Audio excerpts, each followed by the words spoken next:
여러분은 대한민국 여권을 보신 적이 있나요? 여권에는 보통 그 나라의 상징물이 표현되는데요. 미국의 경우 13개의 줄을 하나로 묶는 독수리 문양을, 뉴질랜드의 경우 원주민인 마오리족이 길을 잃었을 때 사용하는 고사리 문양을 새겼습니다. 그렇다면 여권에서 찾을 수 있는 한국의 상징은 무엇일까요? 여권을 자세히 보면 대한민국을 상징하는 무궁화와 태극 문양이 보이네요. 이렇듯 국가마다 국가를 나타내는 다양한 상징이 있습니다. 오늘은 한국의 국기, 국화, 국가와 같은 한국을 대표하는 상징물에 대해서 공부해 보겠습니다.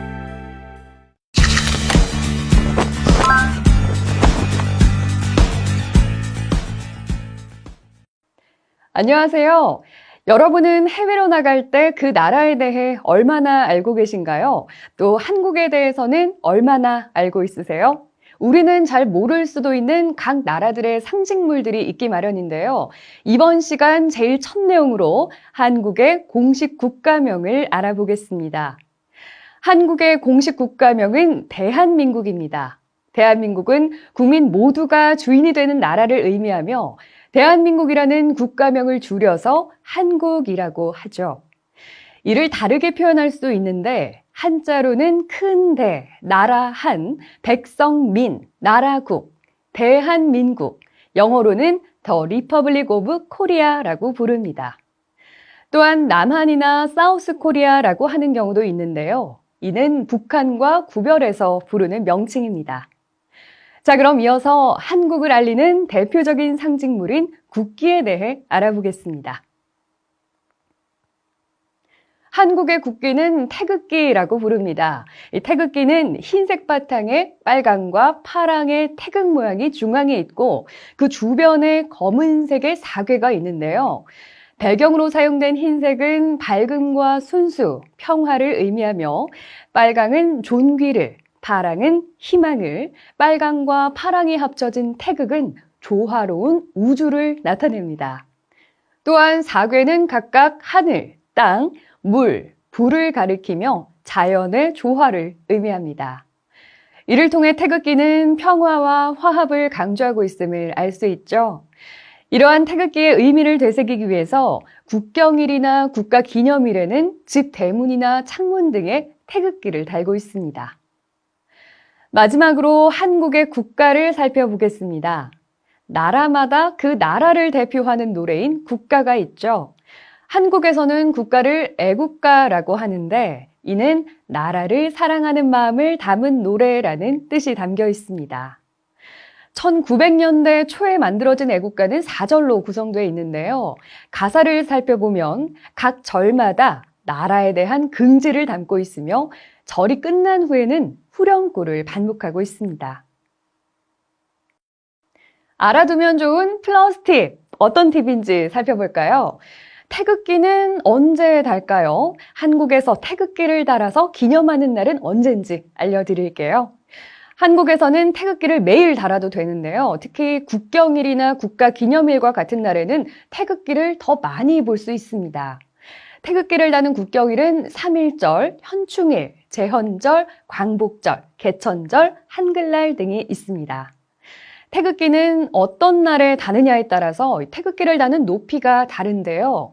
각 날짜의 의미에 맞춰서 현충일과 같이 조의를 표하는 날에는 태극기를 태극기의 폭만큼 내려서 달아야 한답니다.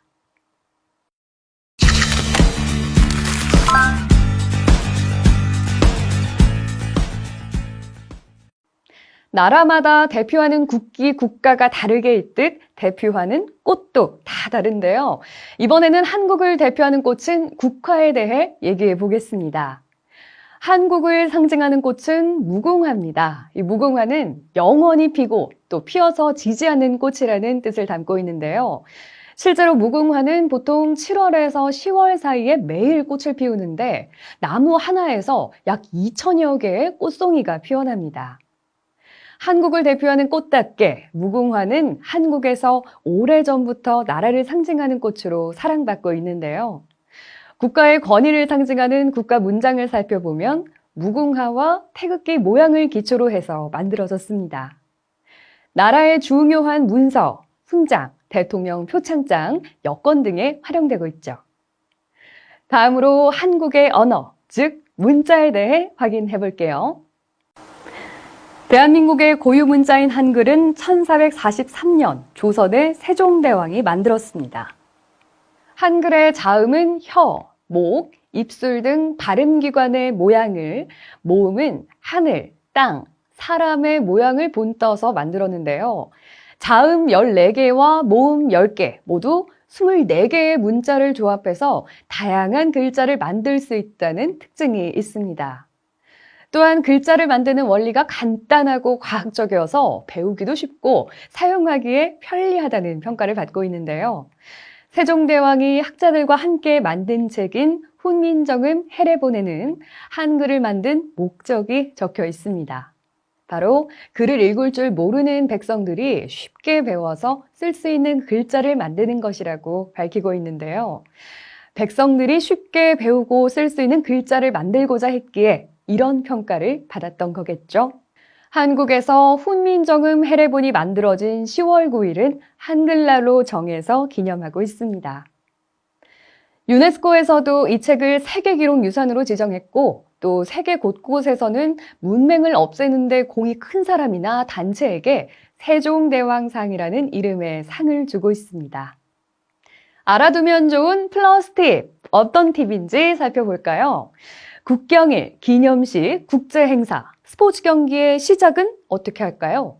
국기에 대한 경례를 하죠. 한국에서는 중요한 행사를 할 때 국기에 대한 경례를 합니다. 이때 국기에 대한 맹세를 함께 하기도 하는데요. 국기에 대한 경례를 할 때는 차렷 자세에서 시선은 국기로 향하고 오른손은 펴서 왼쪽 가슴에 두도록 합니다.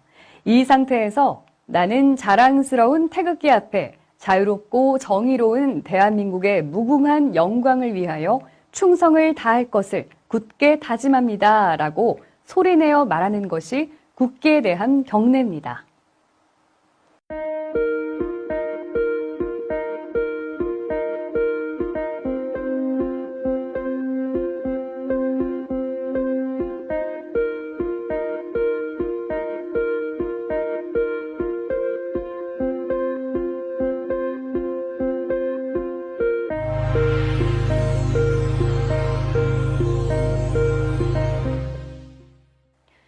다양한 국기의 상징과 의미를 알아보는 시간입니다. 중국, 베트남, 필리핀, 몽골, 캄보디아, 태국의 국기를 보실 텐데요. 각 국기에 어떤 특징이 있나요? 한번 찾아볼까요?